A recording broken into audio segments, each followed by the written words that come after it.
Here we are in LA in earthquake country. Let's take a few minutes and talk about earthquakes.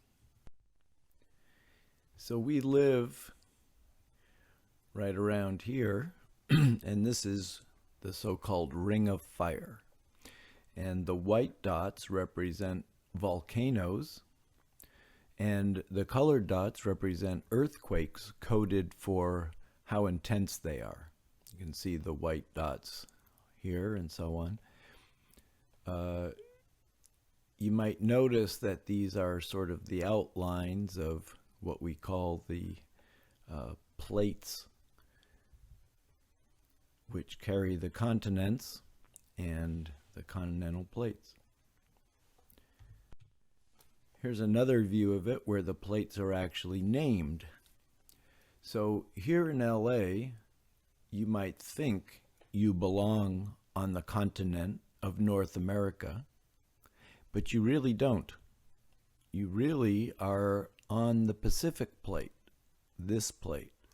So in California, there's a fault line called the San Andreas fault that travels up the state of California all the way from Baja California up past San Francisco, and everything on the left side or the west side of that fault line is the Pacific plate. And the rest of North America, the rest of the United States, is on the North American plate. And these two plates are moving with respect to one another. The Pacific plate is moving north towards San Francisco, and the continental plate is moving in the opposite direction. There's a shear force between these two plates. Where they grind together, where they are coming apart, is where the earthquakes take place.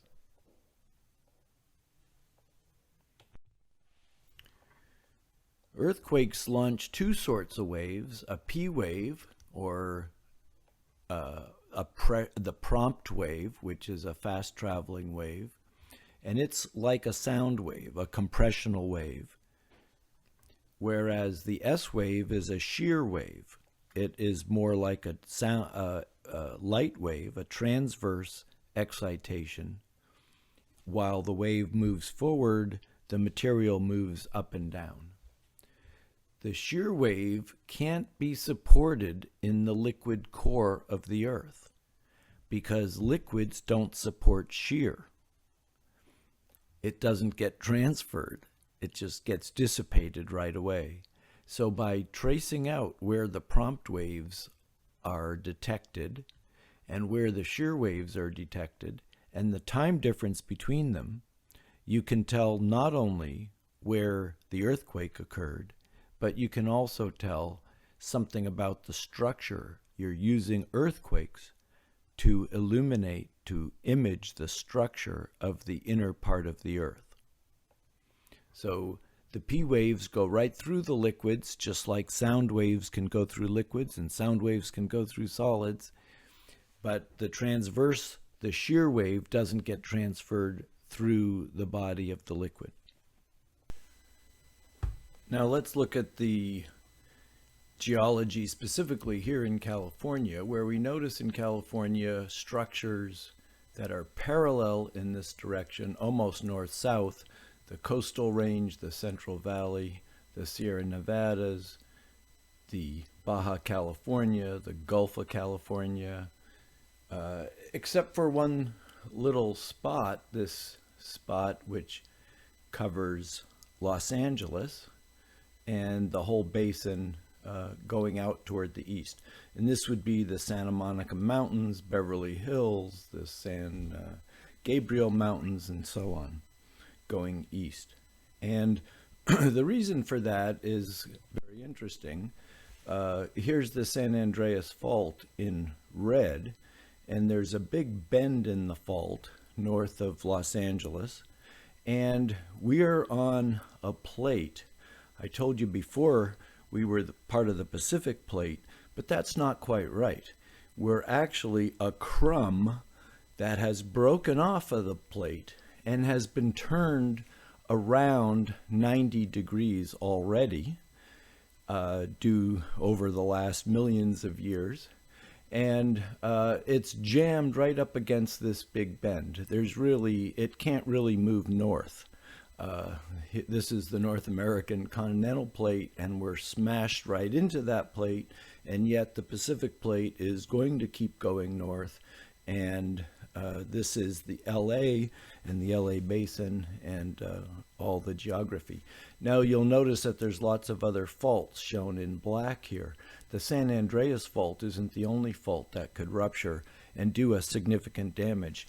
Any of these faults being much closer to LA than San Andreas can cause as much or more damage than an earthquake on the San Andreas. But it's instructive to look at the San Andreas as the canonical earthquake that we should be preparing for.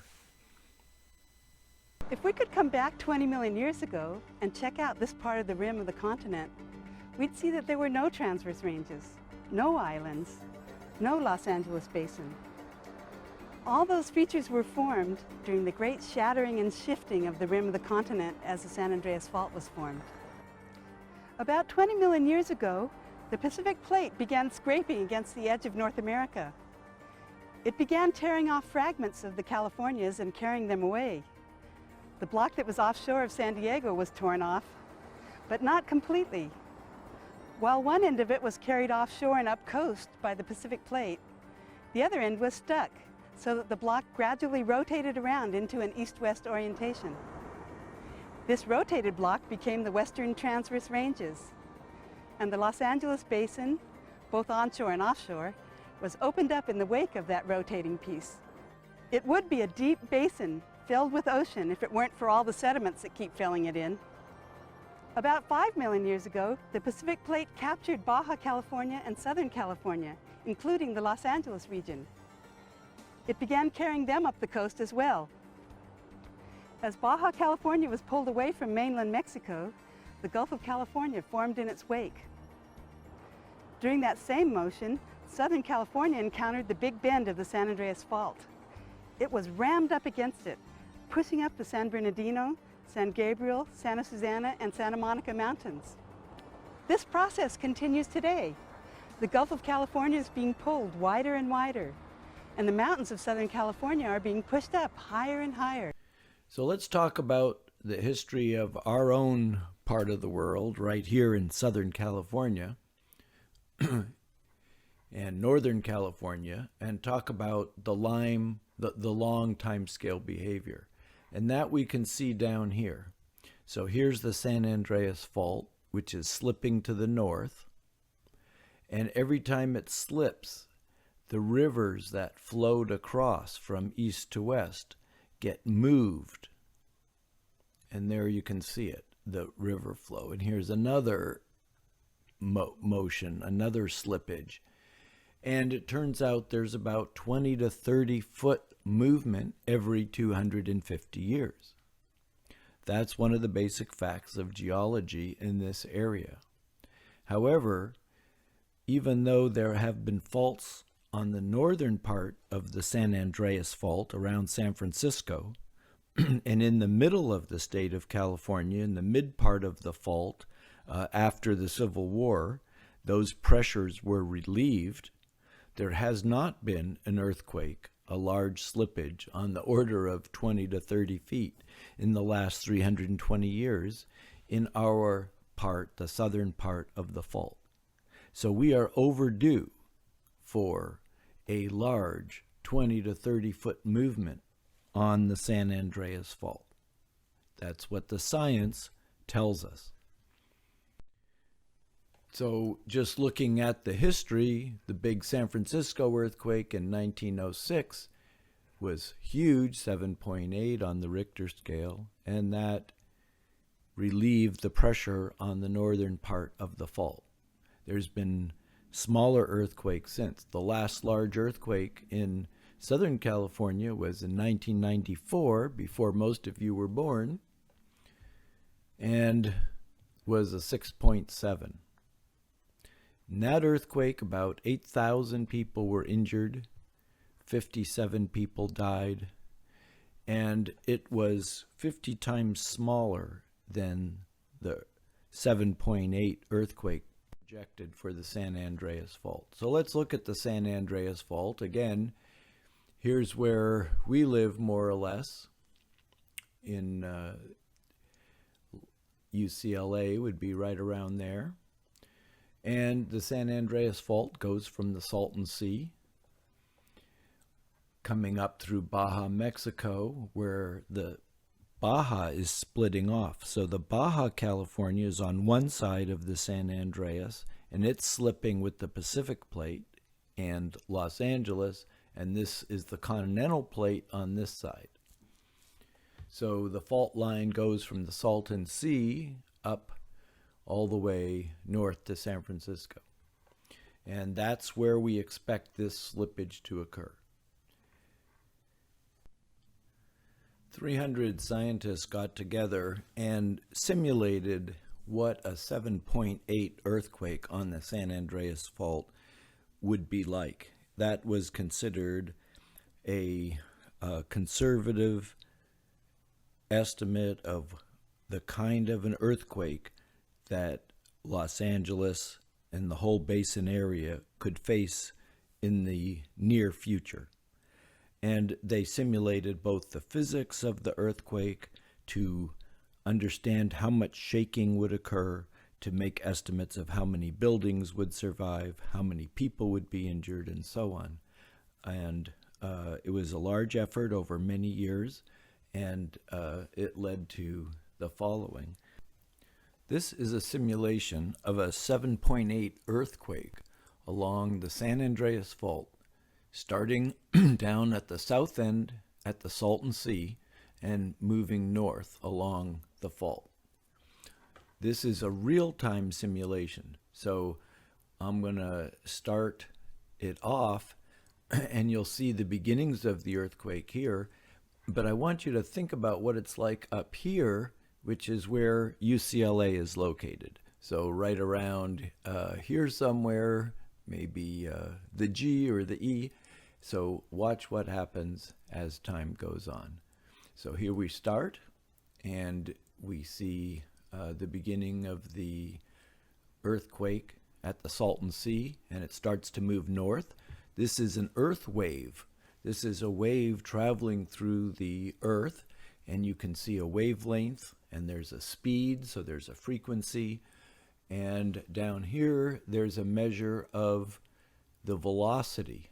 So from a low of 50 centimeters a second to 2 meters per second in the high intensity areas.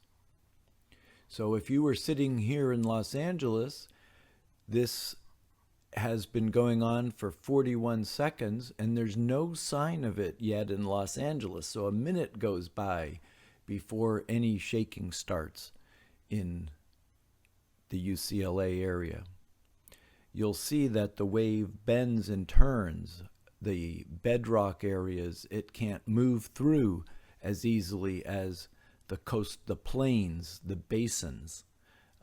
And so it turns into the basins. It also reflects off the mountains. So when the waves hit the mountains here, you'll see them reflect back. And then we start to see wave interference and standing waves and large amplitude waves. Okay, we're just feeling it for the first time. In Los Angeles, at UCLA, at about 120 something. And then it is going to shake for a while.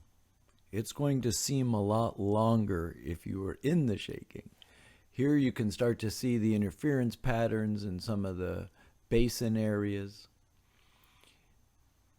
You'll see waves moving in both directions and interfering, and that's where you get spikes of very large amplitude. It's very hard to predict exactly where those are going to be.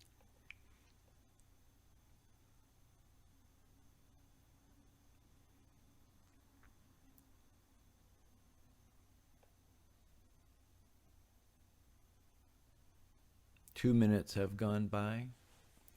So we've seen about 45 seconds of shaking, and it's dying out now, probably.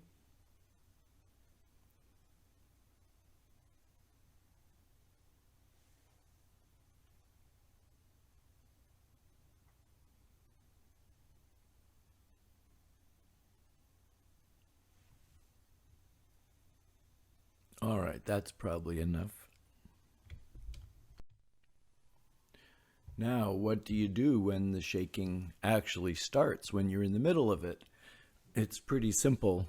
There's not much you can do except duck and cover. Stay out of doorways. In past years, they told people to get into doorways, but that's a dangerous place to be. You stay inside, away from windows, doorways. You get under a heavy desk or a heavy table if possible, but otherwise protect your head and your feet. Most of the injuries are injuries to the head from falling debris and to the feet from bare feet walking on broken glass. So it's smart to have a pair of shoes, old shoes, near your bed in case there's an earthquake and there's a lot of broken glass. Drop, cover, and hold, that's the only good advice. If you're inside, you go to an inside hallway and get low and cover your head. The best advice is to stay indoors. In the buildings in LA, it's better to be inside in a protected area than leaving the building where lots of debris can be flying off the facades of the buildings. So what's the consequences? What's the aftermath of this simulated earthquake? 300,000 buildings would be collapsed or significantly damaged. There would be 1,600 fires that would be super fires, allowed to burn whole blocks. Firefighters will not have the means, the water, to put out many of these fires. So they have their priorities of what needs to be protected. You may see a fireman right after an earthquake, a fire truck go by, and you may tell them, oh, we have a collapsed building and there's people desperate, that need to be rescued. We can hear them. And the firemen will say, thank you very much for your report. We've noted it, and good luck. And they're off to do their first job is to do a survey of their area and then to prioritize schools, hospitals, and other areas. So yes, they have a report of the damage to residential areas, but they're not immediately stopping and doing life-saving at that point. It's up to you. The fire department will be overwhelmed by that number of fires, and so they will let whole square blocks burn down. And that will lead to about 1.5% of the building stock burned down, leading to about over 250,000 homeless, displaced persons after this earthquake, without their food, without water, and so on. 50,000 people will be injured, requiring medical attention. Those people will be walking or being dropped off at hospitals, which will be triaging people because they will be totally overwhelmed. Even if it wasn't COVID times, they would be totally overwhelmed by 50,000 immediate injuries, serious injuries. There'll be 1,800 deaths, people being crushed in collapsed buildings, and about half of them from fires.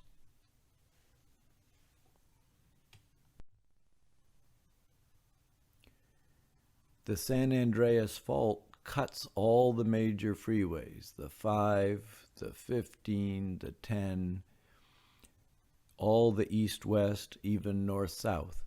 The water comes in along this route, so the water displaces the water canals by 15, 20 feet sideways, and you don't have water coming where it's supposed to anymore.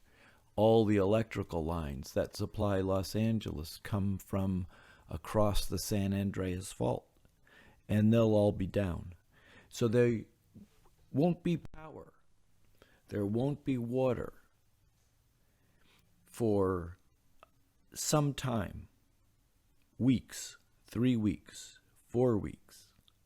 Some people will get it, but there'll be some emergency shipments, but there'll be isolated parts of the county where you won't see that kind of support for weeks. So it makes sense to store water for weeks, if possible. To have fire extinguishers, because the fire department is not responding to your immediate needs. Survival kits, first aid, some medicines, both for work, your car, and home, because you don't know where you're going to be when an earthquake occurs. And a communication plan, because the plan is to take down the cell network to prevent it from being overwhelmed. So as soon as there's an earthquake, the phone companies will remove the cellular service in order to preserve it for emergency service. And when it comes back on, it's likely long distance will come on before local calling. So your extended family should have a plan, a communication plan of relatives to communicate with, to tell people you're all right, and so on. And your children who might be across town at a school, you might be at work, some of your children might be at home. You need a plan where to meet if damage occurs and people cannot get to, you don't want people traveling to an area that's not safe. So you need to make plans ahead of time of where you would meet under certain circumstances.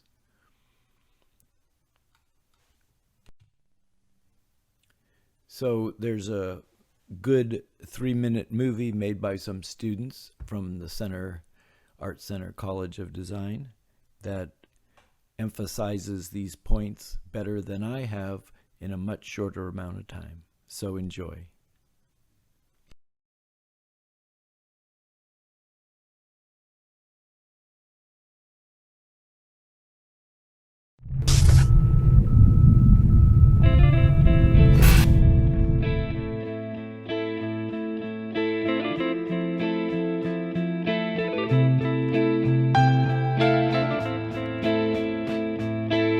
It's a sunny morning in Southern California. Across the region, 7.5 million people are busy at work. Several 100,000 of them are commuting to jobs in different counties, far from where they live. Over 200,000 commuters work and reside on opposite sides of the San Andreas Fault. Today, these families and many others across the region will be separated.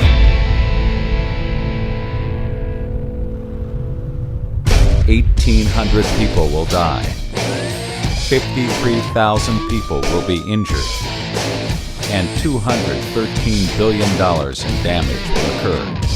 It's 10 a.m. The largest earthquake to hit Southern California in modern times has just begun. Some people react appropriately. Others don't. In the intense shaking, nearly 1,500 buildings collapse.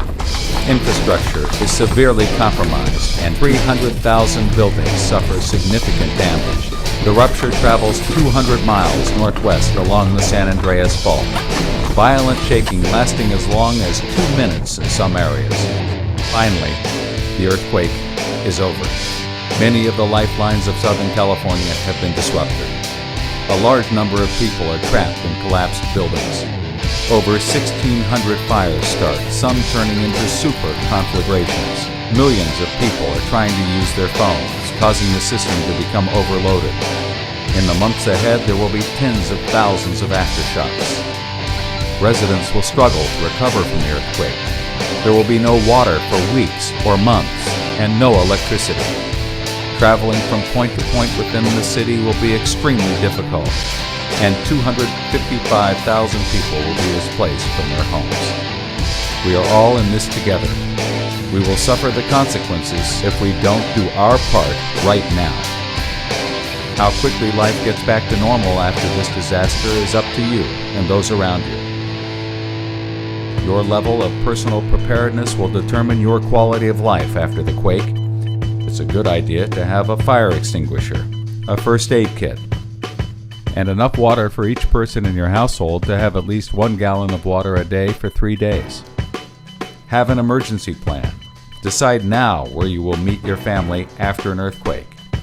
Make sure there's a person out of town you can contact to let your loved ones know that you're okay. Homeowners should be sure to bolt their house to its foundation.